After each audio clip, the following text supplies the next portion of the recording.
নোয়াখালীর বেগমগঞ্জ উপজেলায় ফুটবল খেলা দেখা নিয়ে দ্বন্দ্বের জেরে যুবদল কর্মীর গুলিতে জামায়াতের 2 কর্মী আহত হওয়ার অভিযোগ উঠেছে। বিজ্ঞাপন রোববার 17 আগস্ট রাত 8:30টার দিকে উপজেলার গোপালপুর ইউনিয়নের বেতুয়াবাগ গ্রামের ওয়াসেকের দোকানের সামনে এ ঘটনা ঘটে। সোমবার সকালে বিষয়টি নিশ্চিত করেন বেগমগঞ্জ থানার ভারপ্রাপ্ত কর্মকর্তা ওসি লিটন দেওয়ান। গুলিবিদ্ধরা হলেন মো. সজীব হোসেন ও মো. তুষার। তারা দুজনই জামায়াতের যুব বিভাগের কর্মী এবং গোপালপুর ইউনিয়নের বাসিন্দা। জানা যায়, গত 15 আগস্ট গোপালপুর হাইস্কুল মাঠে মনির পাটোয়ারি স্মৃতি ফুটবল টুর্নামেন্টে খেলা দেখাকে কেন্দ্র করে জামায়াত কর্মী রাসেল ও বিএনপি কর্মী মানিকের মধ্যে বাকবিতণ্ডা হয়। এরপর যুবদল ও ছাত্রদলের কয়েকজন কর্মী এলাকায় অস্ত্রের মহড়া দেয় ও ককটেল বিস্ফোরণ ঘটায়।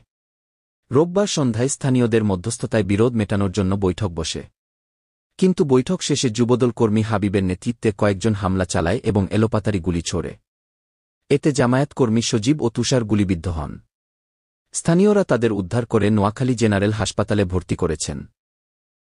এ ঘটনায় যুবদল ও ছাত্রদলের সংশ্লিষ্ট কর্মীদের মুঠোফোনে একাধিকবার যোগাযোগের চেষ্টা করেও পাওয়া যায়নি। জেলা যুবদলের আহ্বায়ক মঞ্জুরুল আজিম সুমন বলেন, ঘটনাটি আমার জানা নেই, খোঁজ নিয়ে পরে জানাবো। ওসি লিটন দেওয়ান জানান, ফুটবল খেলা দেখাকে কেন্দ্র করে শুরু হওয়া ছোটখাটো বিরোধ পরবর্তীতে বড় ধরনের সংঘর্ষে রূপ নেয়। বর্তমানে আহতরা হাসপাতালে চিকিৎসাধীন আছেন।